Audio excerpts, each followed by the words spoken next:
Hello, Ms Ebert's class. Welcome to your last week of library for 2020. We are going to read Magic Treehouse book, Christmas in Camelot. Chapter 1, The Royal Invitation. Sunlight had faded from the late afternoon sky. Puffy snow clouds were moving in. "Let's hurry, I'm cold," said Jack. He and Annie were walking home from school.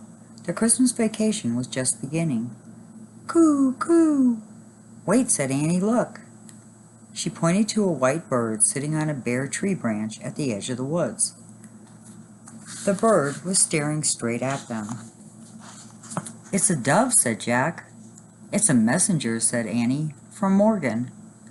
"No," Jack said, afraid to get his hopes up. They hadn't seen Morgan in a long time. He really missed her. "Yes," said Annie, "she has a mission for us. I can feel it." In the hush of the cold twilight, the dove spread its wings and flew into Frog Creek woods. "Come on," said Annie, "the treehouse is back." "You're just hoping," said Jack. "I'm knowing," said Annie. Excuse me. She ran into the woods, following the white dove. "Oh, brother," said Jack, but he took off after Annie. Even in the growing darkness, they easily found their way. They zigzagged between the bare trees and ran over the frozen ground until they came to the tallest oak in the woods. "See," said Annie, pointing to the top of the tree. "Yeah," whispered Jack. There it was, the magic tree house. "Morgan!" shouted Annie. Jack held his breath, waiting to see the enchantress at the treehouse window, but Morgan didn't appear. Annie grabbed the rope ladder and started up. Jack followed. When they climbed inside the treehouse, Jack saw something lying on the floor. It was a scroll, rolled up and tied with a red velvet ribbon. Jack picked up the scroll and unrolled it. The thick yellowed paper shimmered with large gold writing. "Wow, Morgan sent us a really fancy note," said Annie. "It's an invitation," said Jack. "Listen." There it is. "Dear Jack and Annie, please accept this royal invitation to spend Christmas in the kingdom of Camelot." "Christmas in Camelot?" said Annie. "I don't believe it." "Cool," whispered Jack. He pictured a beautiful glowing castle, lit with candles and filled with knights and ladies feasting and singing. "We're going to celebrate Christmas with Morgan and King Arthur?" said Annie. "And Queen Guinevere?" "Yeah," said Jack, "and the Knights of the Round Table, like Sir Lancelot." "Let's go," she said. "Where's the book?" She and Jack looked around the treehouse for a book about Camelot. The only book they saw was the Pennsylvania book that always brought them home. "That's strange," said Jack. "Morgan didn't send a book about Camelot with the royal invitation. How does she expect us to get there?" "I don't know," said Annie. "Maybe she forgot." Jack picked up the invitation. He read it again. He turned it over, hoping to find more information. The back of the scroll was blank. He handed the invitation to Annie. "She must have forgotten," he said. "Darn," said Annie, staring at the gold letter. "I really wish we could go to Camelot." The tree branches rustled. The wind began to blow. "What's happening?" said Jack. "I don't know," said Annie. "Wait a minute, you were holding the invitation and you made a wish." The wind blew harder. "That must have made the magic work," cried Annie. Jack felt a surge of joy. "We're going to Camelot," he said. The treehouse started to spin. It spun faster and faster. Then everything was still. Absolutely still.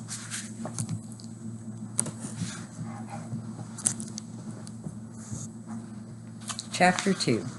This is Camelot? Jack shivered. He could see his breath in the dim light. Annie stared out the window. "This is Camelot?" she said. Jack looked out with her.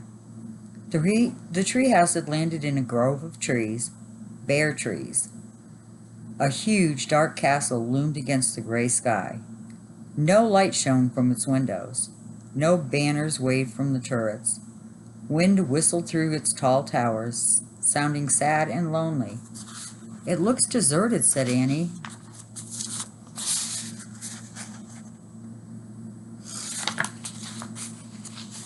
"Yeah," said Jack. "I hope we came to the right place." He pulled his notebook and pencil out of the pack. He wanted to write a description of the dark castle. "Hey, I see someone," said Annie. Jack looked out the window again. A woman was crossing the castle drawbridge. She wore a long cloak and carried a lantern. Her white hair blew in the wind. "Morgan," said Annie and Jack together. They laughed with relief. Morgan hurried over the frost-covered ground towards the grove of trees. "Annie?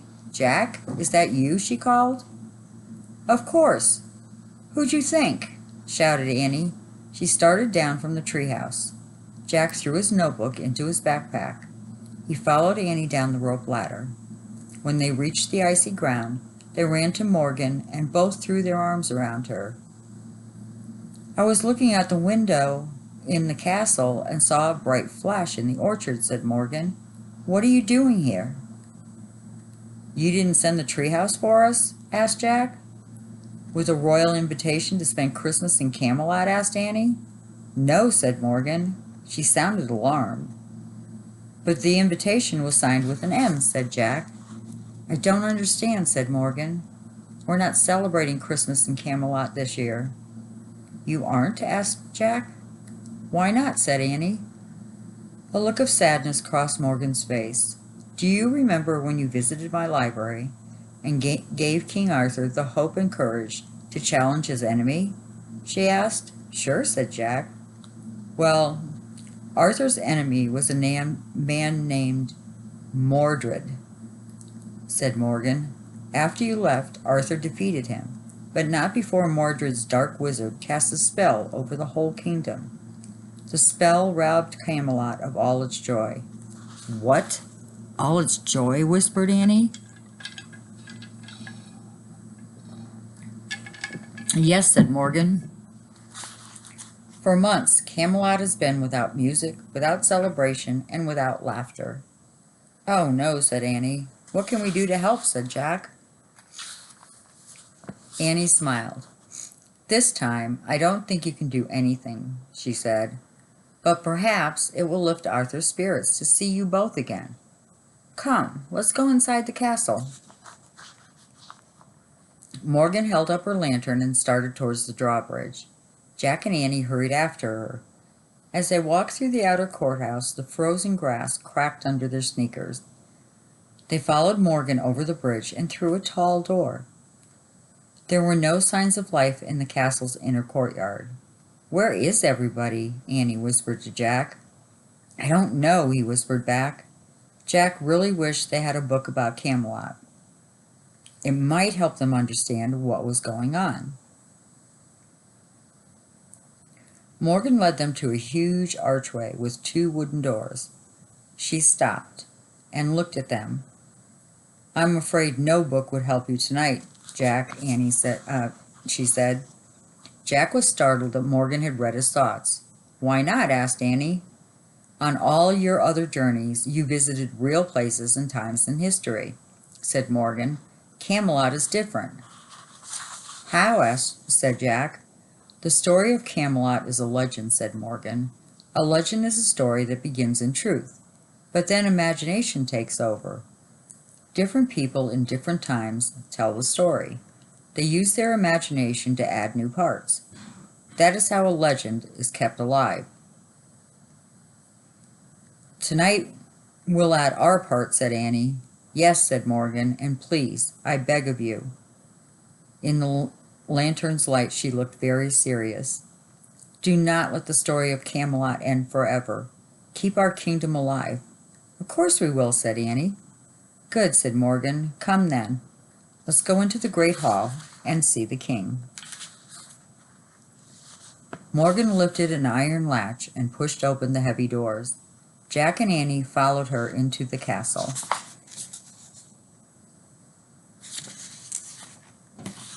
Chapter 3. The Knights of the Round Table. Chapter 3. The Knights of the Round Table. A pair of torches dimly lit the draughty entrance hall of the castle. Shadows danced on the worn tapestry. "Wait here," Morgan said. "I will tell the king of your arrival." She headed through the huge stone archways that led to the great hall. "Let's peek in," Annie said to Jack. Jack pushed his glasses into place. He and Annie walked quietly over to the big arch and peered in. The ceiling of the great hall towered high above the stone floor. At the far end of the room, King Arthur and his knights were sitting around a huge round table. They all wore brown tunics. They had shaggy hair and beards. Their names were carved in gold letters on the back of their chairs. "The Knights of the Round Table," whispered Jack.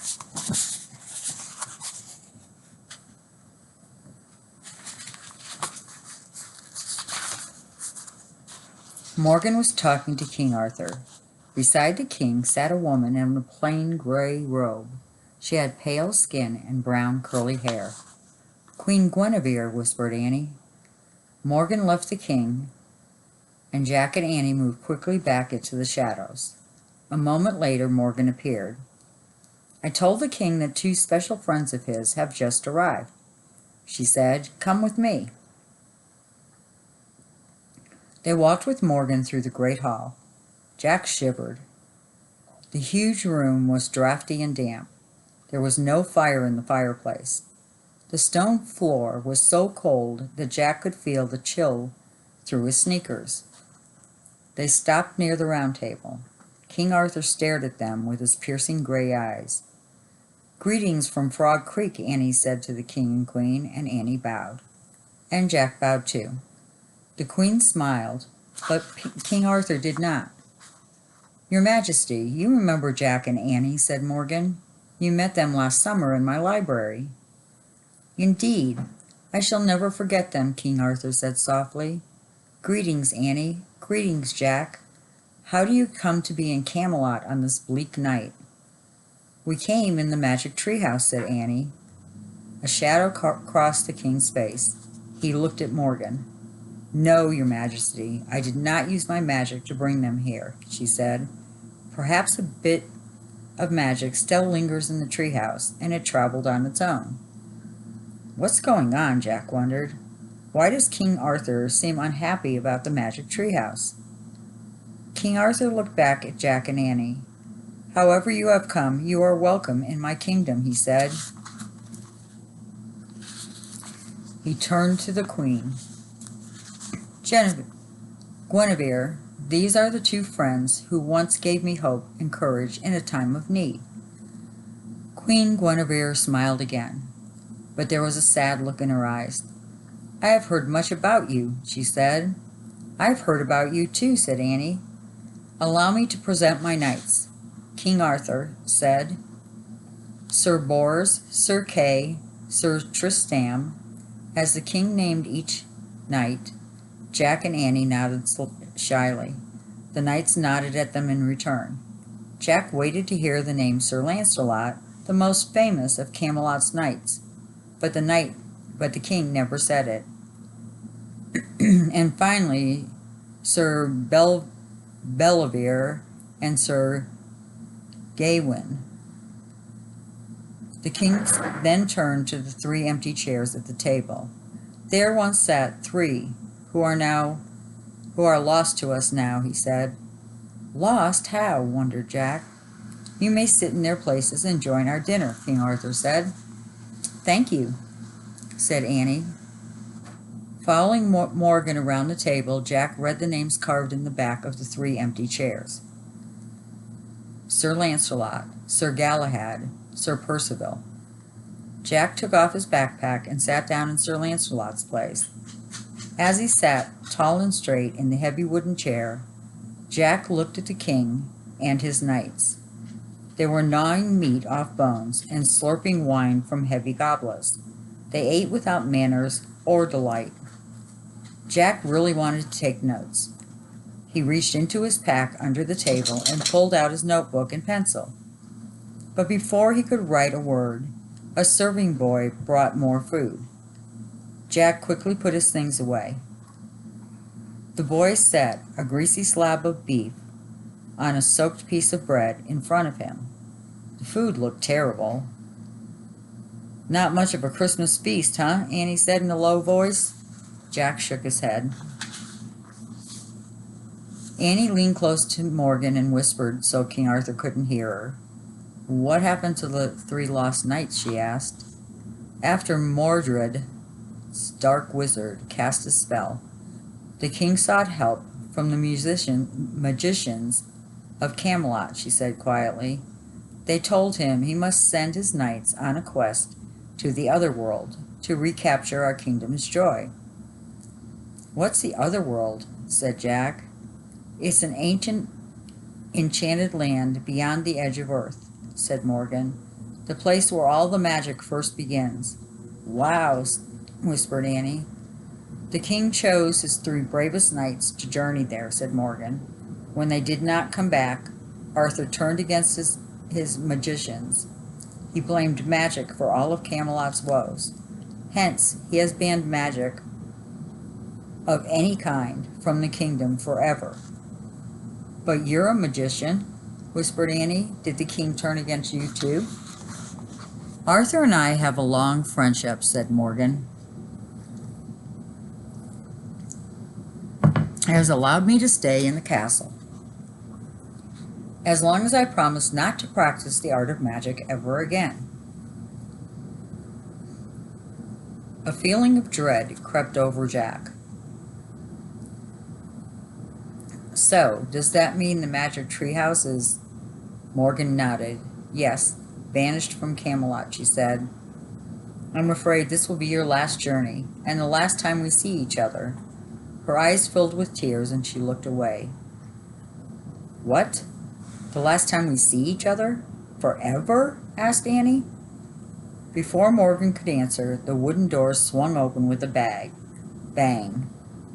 A wind rushed through the great hall. The torches and candles flamed brighter, making the shadows leap wildly on the wall. The sounds of hoofbeats filled the room. A knight on a huge horse rode through the arched doorways. The knight was dressed all in red, from his shining helmet to the long cloak on his back. His horse was dressed all in green, from the armor that covered his head to the cloth that hung from his saddle. "Oh, wow," breathed Annie. "A Christmas light." Chapter 4. "I have come to see the king," the Christmas knight said. His deep voice echoed from inside his helmet. His red armor gleamed in the firelight. King Arthur stood up. He stared fiercely at the knight, but he spoke in a calm, steady voice. "I am Arthur the king," he said. "Who are you?" The knight didn't answer Arthur's question. "So, you are the legendary King Arthur of Camelot," he said in a mocking voice. "And these must be the famous Knights of the Round Table." "Yes," said King Arthur, "and again I ask, who are you?" The Christmas night still did not answer Arthur's question. "The spell of the dark wizard has robbed Camelot of its joy," said the Christmas night. "Has it robbed you and your men of your courage as well?" "How dare you question our courage?" King Arthur said in a low, angry voice.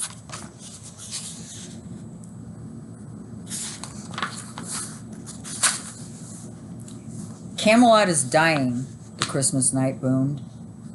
"Why has no one journeyed to the other world to recapture its joy?" "I have sent my best knights on such a quest," said King Arthur. "They never returned." "Then send more," thundered the Christmas night. "No," shouted Arthur, pounding his fists on the table. "Never again will I feed good men to the magic and monsters of the other world." Jack felt a chill of fear. "What monsters?" "Then you choose your fate," said the Christmas night. "If you will send no one to the other world, all that your kingdom has gained through time, all the beauty, music, wonder, and light, All that Camelot has ever been or could ever be will be lost and forgotten forever." "No," shouted Annie. "Shh, Annie," said Jack. The Christmas knight turned to the knights of the Round Table. "Who will go?" he boomed. "We will," shouted Jack. "We will," shouted Annie. "We will," said Jack. "Yes, we'll go on the quest," Annie yelled, and she jumped up. "No," cried Morgan. "Never," cried the king. "Annie," said Jack. He leapt up from the chair and tried to grab her. "Yes," thundered the Christmas knight. He pointed his red-gloved hand at Annie and Jack. "The youngest of all, these two, they will go." "You are mocking us," King Arthur shouted. "They will go," boomed the knight. His words echoed throughout the hall. "Oh no," thought Jack. "Yes," said Annie. She pulled Jack towards the Christmas knight. King Arthur turned to his men. "Stop them!" Several knights started to rush towards Jack and Annie. The Christmas knight raised his gloved hand high in the air. In an instant, the room fell deathly quiet. Everyone around the table was as still as a statue. King Arthur looked like the statue of a furious king. Queen Guinevere looked like the statue of a worried queen. The knights of the Round Table looked like statues of fierce knights, and Morgan looked like the statue of a caring friend. Her mouth was open, as if she were calling out to Jack and Annie, but no sound came from her lips. No sound at all. Chapter 5. Rhymes of the Christmas Night. "Morgan," said Annie. Annie ran to the table. She touched Morgan's cheek, then quickly pulled her hand back. "She's cold. She's as cold as ice," said Annie, tears filling her eyes. Annie turned to the Christmas knight in a fury. "What did you do to Morgan?" she asked. "Bring her back." "Do not fear," said the Christmas knight. His voice was softer and kinder.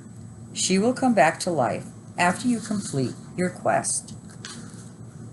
What exactly is our quest?" said Jack. "You must journey to the other world," said the Christmas knight. "There you will find a cauldron. The cauldron is filled with the water of memory and imagination. You must bring a cup of water back to Camelot. If you fail, Camelot will never come back to life. Never." "How do we do all that?" asked Annie, wiping her eyes.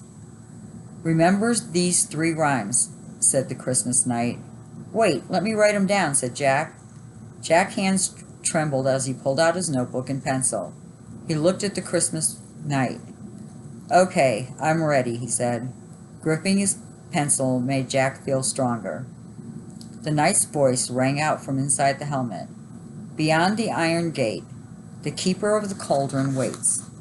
Jack quickly wrote down the knight's words. "Okay, what's next?" he said. The Christmas knight went on. 4 gifts you will need, 1 from me, then a cup, a compass, and finally a key." "Cup, compass, key. Got it," he said. The Christmas knight's voice boomed again. "If you survived to complete your quest, the secret door lies to the west." Jack copied down the last rhyme and then looked up at the knight. "Anything else?" he asked. Without a word, the knight pulled off his red cloak. He dropped it on the floor. It fell silently into a heap at Jack and Annie's feet. The Christmas knight snapped his horse's red reins, then galloped out of the great hall. Chapter 6. A White Comet. Once the night was gone, the candles and torches in the great hall grew dimmer. A bitter chill crept over the room. "What do these 3 rhymes mean?" said Jack, looking at his notebook. Who are the keepers of the cauldron? What secret door?" "I don't know," said Annie. "I just know we have to save Morgan." She gathered the red cloak up in her arms. "We've got our first gift. Let's go." "Wait, we should figure this out first," said Jack. "No, we should just go," said Annie. She turned and headed for the archway. Jack pushed his glasses into place and looked back at the round table, at the frozen king and queen, at the frozen knights, and at Morgan. He loved Morgan. She was their great friend and teacher. If he and Annie didn't go on their quest, Morgan's story and the stories of Camelot and all the stories about the magic treehouse would end forever. Jack took a deep breath. He put his notebook into his backpack, then turned towards the archway. "Annie," he said. She was gone. "Annie, wait," he shouted, "wait." Jack ran out of the great hall. "Annie!" "I'm here," she said quietly. "I'm waiting." She was standing at the end of the entrance hall, peering outside. "How do we get to the other world?" she asked. "Maybe the treehouse can take us there," said Jack. "Come on." Together, Jack and Annie hurried through the inner courtyard of the castle and over the drawbridge. They ran over the frozen ground to the moonlit grove of trees. Clutching the red cloak, Annie started up the rope ladder. Jack followed. They climbed inside the treehouse and sat on the floor. Annie picked up the royal invitation. "Close your eyes. I'll make a wish." Jack closed his eyes. He was shivering from the cold. "I wish we could go to the other world," said Annie. The bare branches of the tree rattled in the wind. "I think it's working," whispered Annie. The wind stopped blowing. Jack opened his eyes. He and Annie looked out the window. The dark castle loomed against the sky. They were still in Camelot. It didn't work," said Jack, his teeth chattering. "Yes, it did," whispered Annie. "Look down."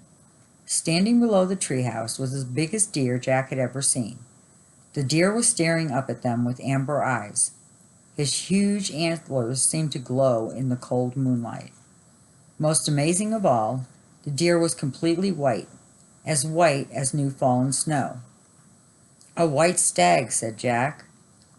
Puffs of frosty air blew from the stag's nostrils. He stepped towards the treehouse and shook his giant head. "He's come to take us on our journey," said Annie. "People don't ride deer," said Jack. But Annie was already starting down the rope ladder. Jack watched from the window as she walked to the stag and spoke softly. The stag knelt. Annie climbed on its back. "Come on," she called to Jack. "Bring the cloak." Okay, said Jack. He gathered up the heavy velvet coat. Clutching it against his chest, he climbed down the rope ladder. He hurried over to Annie and the white stag. "Put on the cloak and climb on behind us," said Annie. Jack put the cloak on over his backpack. He pulled it around his shoulders and buttoned it at the neck. As the cloak fell down around his body, the soft, smooth cloth made him feel warm and safe. "Ready?" said Annie. "Yeah," said Jack. He climbed on the stag's back behind Annie. The white stag slowly stood up. Annie leaned forward, put her arms around its neck. Jack leaned forward too and held on to Annie.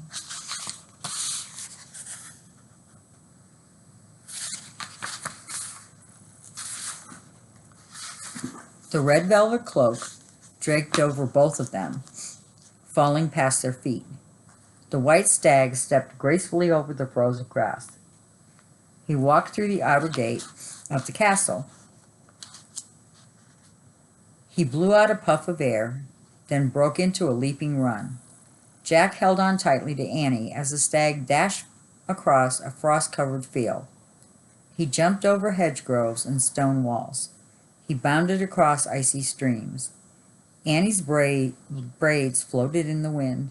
The red cloak billowed behind them, and Jack was amazed at how easy it was to ride on the stag's back. He felt calm and safe as the stag sped like a white comet through the wintry countryside. The stag ran past flocks of sheep and herds of goats, asleep in the meadows. He ran past thatched huts and quiet stables.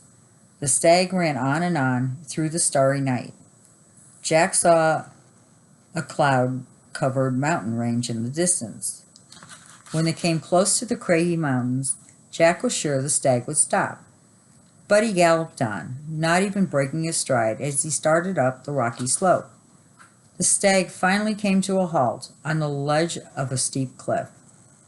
In a windy swirl of fog and cloud, he knelt to the ground. Jack and Annie slid off his back. The stag stood up. He stared down at them with his glowing amber eyes. "Thank you," said Annie. "Do you have to leave?" The stag lowered his head and raised it again. He blew out a frosty puff of air, then leapt away, vanishing into the mist. "Bye," Annie said wistfully.